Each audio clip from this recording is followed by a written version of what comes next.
બોડેલી લાઈવમાં આપનું સ્વાગત છે। છોટાઉદેપુર નગરપાલિકાના વોર્ડ નંબર 5નું પરિણામ જાહેર થયું છે અને સાથે જ અપસેટ પણ મોટો સર્જાયો છે। ફરી એકવાર અપસેટ સર્જાયો છે। વોર્ડ નંબર 5માં 3 બેઠકો પર સમાજવાદી પાર્ટી, જ્યારે 1 બેઠક પર અપક્ષ ઉમેદવાર વિજયી થયો છે। અપક્ષ ઉમેદવાર નજમાબેન 1838 વોટે વિજયી બન્યા છે। 1838 વોટે। આ વોર્ડ 5 નંબરનો વોર્ડ છે તે પણ મહત્વપૂર્ણ પરિણામ જે આવ્યું છે, ખૂબ જ ચોંકાવનારા પરિણામ છે।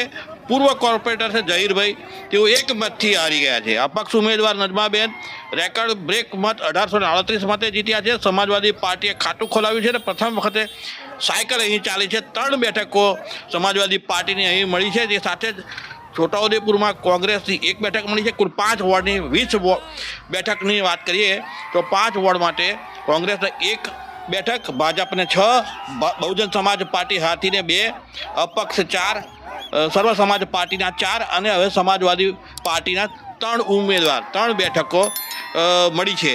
કુલ 20 બેઠકોમાં આ સમીકરણ છે। ફરી વખત જણાવીએ, કોંગ્રેસને 1 બેઠક, ભાજપને 6, બહુજન સમાજ પાર્ટી હાથી 2, અપક્ષ 4, સર્વ સમાજ પાર્ટી 4 ને સમાજવાદી પાર્ટીની સાયકલ 3 બેઠક જીતી ગયેલ છે।